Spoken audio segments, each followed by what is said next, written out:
We got Kevin Borba on the line from Athlon Sports and Locked On. So I said what I had to say about Colorado. I don't Yeah. know how much of that you heard. Yeah. My basic take on Deion Sanders is Deion Sanders conducts himself in such a way that I don't care for, but I Mhm. don't disapprove of it because Right. everybody's different. Mhm. I have disapproved of just certain things. I think he's a little touchy, a little offended. He needs to have thicker skin when Mhm. it comes to these articles that come out and dealing with those. But again, we're all different, and I cannot expect somebody to have my ethical standards or my, it's not even an ethical standard, just my approach to the media and so forth. Yeah, But I think it's again, hard. Yeah. I think you outlined this the last time you were on, and then I talked about it a few minutes ago. The guy is completely unique to not just college football today. He is Mhm. the only one of his kind in the history of the game. Right. Yeah, I think with Deion Sanders, it's kind of a special case because, and I heard you mention it earlier, he's the most famous college football coach we have and possibly ever. Even I'm not gonna say he's more famous than Nick Saban on a college at the college level in terms of success, but as an individual, resume-wise, he's probably the most famous ever, and so we've talked about it. I think we talked about it last time as well. As a media member, right, we have responsibilities to sort of do our jobs the best way we feel is possible. And the reporters that he wouldn't talk to, they did their jobs the best way they felt was possible. And clearly, someone in Deion Sanders' camp or Deion Sanders himself didn't approve of that. And so they didn't want to talk to him. And I think that's kind of like the push and shove that we have as media members, or football coaches, football players, whatever it is, they don't have to talk to us at the end of the day. And so I think for Deion Sanders, it's one of those things where he is such a polarizing figure. It is in his contract that he doesn't have to talk to every media member if he doesn't want to, specific ones.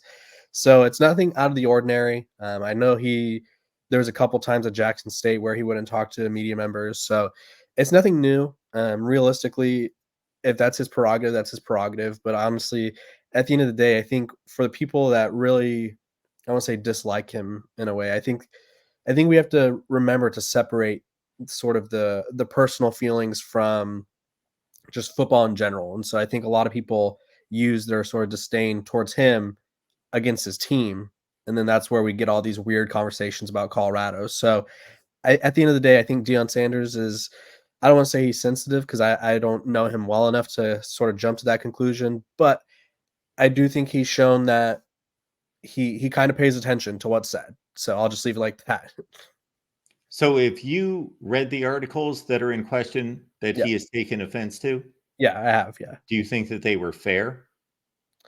There was fair points. I'm not going to pretend that there's not because I do think that some of the stuff that was written was fair. I think it was the level of intensity in some of them, I guess you could say. Like there's specific name calling where I could see why he wouldn't want to talk to them. And I'll share this story. I think I shared it last time, but I'll share it again. My very first year out of after working at the Pac-12 networks, I was covering Stanford, which happened to be David Shaw's final year. And I David Shaw's final year did not go well. If you guys don't remember, I think they finished 3-9, and no one was really asking the head coach, "Hey, you've had 2 or 3 seasons below 500. The program is kind of like, the fan base is dwindling. Like you would go to the games, and there'd be more away fans by a lot than there would be home fans in Palo Alto." And so I asked him, "Do you still feel like you should be the head coach at Stanford?" And it was a question that he didn't like. It was a question that kind of changed the dynamic that we had. I wouldn't say we were like going out getting coffee or anything, but we were cordial. Like he from that point on, when I asked him questions, there was like a look over his face, at least in my opinion, where I felt like, ugh, this guy.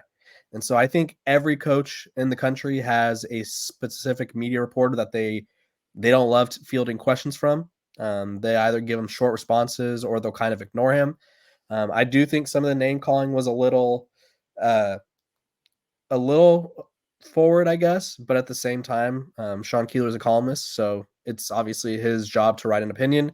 On the broadcast, I don't know if we all caught it yesterday, but I think, and which I don't know if this was the intention, I doubt it was, but Coach Prime had told, I forget the ESPN broadcasters, I forget their names. He had told them that it was something faith related, where in the sense of it felt like he was making fun of his faith in a way. So I could see if that's how he took it. I could see that's why he didn't want to talk to him. But yeah, I think some of the criticism was fair. It was just the way that it was presented that was a little over the top, I guess you could say, or at least that's why I would assume that Deion Sanders wouldn't want to talk to him. Yeah, so Deion Sanders will continue to be himself, and that in some way should be admired. That he's his own man and will carry on with whatever truth he believes he needs to lead his personal life and his program Mhm. and this particular team. So the last point I made before we brought you on, and we appreciate you being here, Kevin, Yep. is about Shiloh Sanders. So I Mhm. didn't realize this. I watched probably half the game. I was like in and out and watching other games. And I saw one of these plays live, and then somebody sent me a package of 4 plays in which he's riding guys out of bounds. And Yeah. I had just stated that if I saw this out of one player over the course of a season, I would just think that they were an aggressive player, or otherwise in the span of one game, I got to Yeah. think that he pretty much took almost every opportunity he could to take some fairly dirty shots. Yeah, I think it's tough. Shiloh is a very physical player. It was we saw it all last year where he, I think he finds joy in like the hard hit, regardless of how hard it will hit him as well. And so I saw the same clip. I'm assuming on Twitter or X, whatever we're calling it these days, and the plays were definitely questionable. I'm not going to disagree. I think the coaches will probably once they catch wind of that and go over on film, just bring it up. I can't honestly say that I remember him doing that a lot last year. Um, I don't I don't think, or at least I didn't catch it, and so that's kind of the hard thing. Like, so for me, this feels like a one off. Like this feels like a one time incident. Obviously, it happened all in one game, but it's one of those things where I don't condone throwing people into the bench on the sidelines, but maybe he was just a little too amped up for the first game, I guess. I haven't seen him do it in more than one game. If it was like a more than one game incident, I feel like I would be able to provide more insight on it. But I don't remember this happening more than once. So um, it was a little odd to see those 4 plays strung together. And especially Colorado put a lot of emphasis on discipline this offseason because they had a lot of penalties last year. So I'm not really sure why he would take so many chances to draw a penalty. I know he got called for forgot, I think it was unsportsmanlike conduct on one hit. But yeah, I don't know if it's I can't say it's dirty, I guess yet.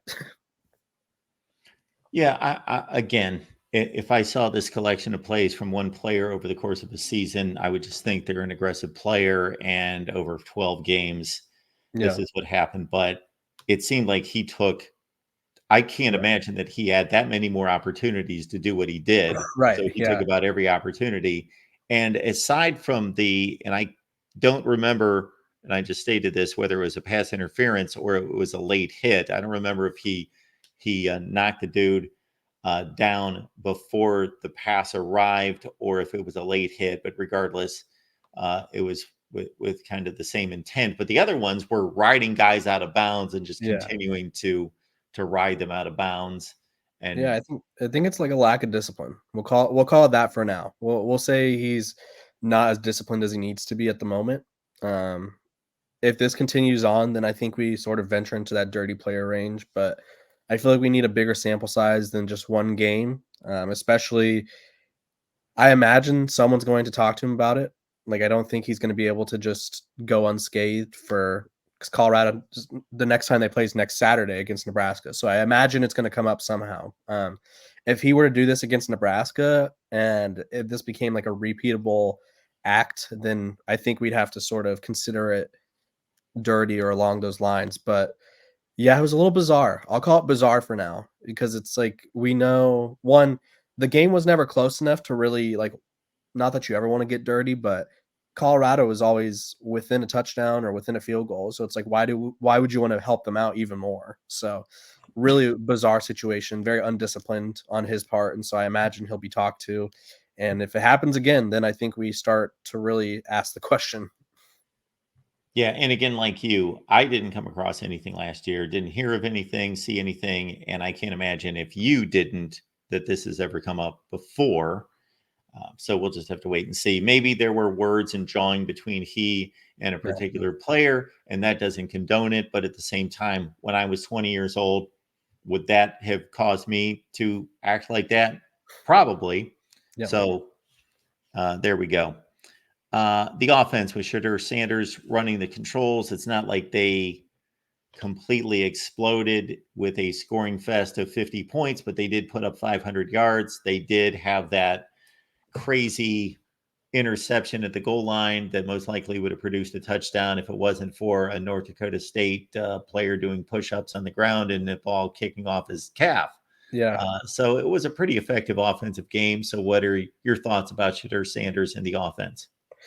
Yeah, I think the offense, the passing attack is exactly what I was expecting it to be. I think, especially when it comes to North Dakota State, I feel like a lot of people who weren't familiar with their game were expecting Colorado to either just like absolutely torch them or really struggle. And I think the passing game, they did their job, right? Like you mentioned, they had the fluky interception, which for Shador Sanders, he doesn't turn the ball over much, and I think two of his three picks last year were off of tips. So like that's just if you're gonna force a turnover on Shador Sanders, that's probably what you need is a little luck and some flukiness. But passing attack was really good. Jimmy Horn had a career day. Travis Hunter obviously had 3 touchdowns, and after the game, he revealed that he told Coach Prime, "Hey, just give me the ball and we'll win this game." And so that seemed accurate. The offensive line, way better than last year.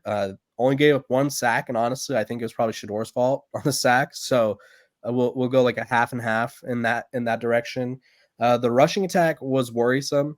I know North Dakota State kind of makes their bread and butter off of defense and slowing down the run, but Power 14, new offense line, big physical guys. I was expecting to see a little more than what we got out of the run game, but the passing attack was there, offense line was there, and I think when in doubt, it doesn't hurt to throw the ball to Travis Hunter. Oh my goodness, this guy's the best athlete in the country, I think. Yeah. Yeah, no, he is. It's one of those things where I talk about it on my show all the time where it's like I think they need to preserve him, but then he goes out there and it looks like he's never tired. So it's like what am I talking about? They went through the regiment of post game and pre game treatments that he receives to try to keep himself fresh and healthy and rejuvenated and all those things. So it's quite an ordeal, but it's justified. And with that kind of workload, yes, it's justified. 112 snaps per game last year, and I don't know how many he played last night, but it's I think it was close phenomenal. to 100. It was close to 100. Yeah. I think he had about 55 on, or maybe it was over 100. I think he had about 55 on offense, about 45 on defense, or flip that. Let's see if I can find it. But yeah, he's a freak. You know, he's one of those guys where anytime he's on the field, he could change the game. And it's one of those things where every team wishes they have him. Every team wishes that they could just throw a guy out there and he dominate on both sides of the ball. He played um, 80 nearly 80 snaps yesterday is what X is telling me off a quick search off to the side. So yeah, when you have someone who could be your best receiver and then all of a sudden he could lock down the other team's best receiver, it's truly you're spoiled is what it comes down to. It's interesting to see how they'll continue to use him down the rest of the season though, because obviously one game compared to 11 more is going to be tough. And the entire defense stepped up in the second half, played a good Mhm. ball game. I don't know why they opted to throw the ball with 90 seconds on the clock on first down when they were trying to just run out the clock and win the game, but they threw a Yeah. pass that allowed North Dakota State to get the ball back with what turned out to not be enough time, but they took a couple shots at the end zone, of course, or took one shot at the end zone, got the Hail Mary down inside the 5 yard line. So there was a minor scare there, although it was pretty obvious that he wasn't going to make it to the end zone Right. when he caught the football. So, how does all of this for you project to a trip to Nebraska against the team that I would say is better in just about every conceivable way, except Colorado's got these 3 or 4 guys that might be better than anybody Nebraska has. They probably are. Yeah, And they can if everybody else holds it together and the lines hold their ground on both sides mhm. uh, of the line of scrimmage, that these 3 or 4 guys can win games. Yeah, I think because there was a few game management things yesterday where I was just like, that's not what I like. There was a 4th and 1 play where they call it run play, but they're doing it out of the shotgun or the pistol. I don't remember exactly, but it's like, why not just put Shador Sanders under center and get the 1 yard? You're in. I think they were at their own 35. Saw Or if that. you don't want Shador to take an unnecessary hit, they brought in 2 quarterbacks, this or 3 quarterbacks actually, from the portal, all of which are mobile or semi-mobile. They're all pretty big guys. One of them 6'5". Trot him in there for a play. Tell him to, hey, you're going to reach over for a yard, get us a first down, and that's your role. You're our wildcat quarterback, or you're our power quarterback. We saw North Dakota State do it a couple times. I thought Colorado could have done it. The late pass was very head scratching to me. I was blaming Pat Shermer at first, but based on what Shador Sanders said to the media, it sounds like he was the one that switched the play there. And so he said it was a learning experience for him. I think that's the at least second most notable time that he's done that. There was a time against USC last year where Colorado, I'm assuming he forgot they didn't have timeouts, but he started he called a couple run plays when they were trying to drive down the field and score to win the game, and they did not have timeouts, so the clock just kept running. And so I think it's a learning experience for Shador Sanders. In terms of Nebraska, I think I need to see Dylan Raiola play, right? I know he's the heralded all whatever at quarterback, #1 recruit and all this, but haven't seen him play against a college defense yet. Is he going to live up to the hype right away, or is that environment going to be too much for him? I imagine he'll be just fine, but Colorado, like you said, they have 3 or 4 players where they kind of swing games. So if Travis Hunter, Shador Sanders, um, Jimmy Horn, or whoever one of the other receivers is making big plays, like anything could happen, right? As long as Colorado could score on offense, I think anything's possible. And we've seen it a couple times already in college football where veteran quarterbacks, I'll take DJ Uiagalelei and then I'll take Grayson McCall last night, are put together with inexperienced receivers. And even though they've worked with those guys during the offseason, first Mhm. game, they're disconnected. It doesn't come together. So Dylan Raiola, being a completely inexperienced quarterback, is Right. only going to have one game with his receivers. Maybe there are some issues there on the Nebraska side. Their passing game was atrocious last year. Right. Now we know that they've revamped it, but still they lost their best offensive lineman as well in August camp. Mhm. That maybe this is a bit dicey. I don't know what the line on this game is. I couldn't even. I'm usually good at guessing those, but I wouldn't even. Let's hear a guess. I'll pull it Okay, up. my guess is going to be. I'm usually confident in making these guesses, but I would say Nebraska's a 5.5 point favorite. That feels right. Let's see. ESPN took their odds down, so we're gonna go to FanDuel because honestly, I think that Nebraska was favored for the longest time. I remember that. So we're gonna. Oh, they took the odds down. Of course they did. Okay, I guess we don't get to see because everyone took the odds down. Well, I think it was around there. I think it was like a 1 touchdown, 1 field goal kind of favorite. I think Nebraska gets the benefit of the doubt because they're at home, right? And so it's one of those things where it's a hostile environment. I don't know if Colorado has played in an environment that well, they did play it at Oregon last year, but that game got out of hand quickly. So I don't know if they played in a hostile environment like that, where I think it could be a close game, right? So if it comes down to it, and you got 100,000 fans screaming, are you able to sort of fight through and um, block out the noise? Yeah, everyone took down their odds for Colorado, Nebraska. So I am assuming they want to see Nebraska play against UTEP this weekend, and then they'll sort of revert back. But I do think it was around 3.5, 5.5 points. So that feels right. Nebraska is a 4 touchdown favorite against UTEP on Saturday. Got Kevin Borba here from Athlon Sports and Locked On Network. Kevin, would love to have you back sometime next week when you know a little bit more about. You've had time to digest this game, look Mhm. ahead to Nebraska, figure some things out there, and we see Nebraska play on Saturday. Would love to have you back to prep one of the biggest games Yeah. of week 2 and let people know where they can find you and what you've got going on. Yeah, you can find me on Twitter or X at Kevin_Borba. I'm over at Athlon Sports covering all things college football. Kind of dove into the late game stuff that Deion Sanders talked about, and then a little PJ Fleck stuff because people hate him already. It's only one game in, and people are not thrilled with the lack of change. And then I'm over on Locked on Buffs every single day covering Colorado and um, the madness that is. Yes, I guess I got a hit on PJ Fleck. I didn't get to that before we sign off today because I got a few things to say there. Yeah. Yeah. So have a good one. Thanks for having me. Kevin, thank you so much. Appreciate you being here. Have a good day.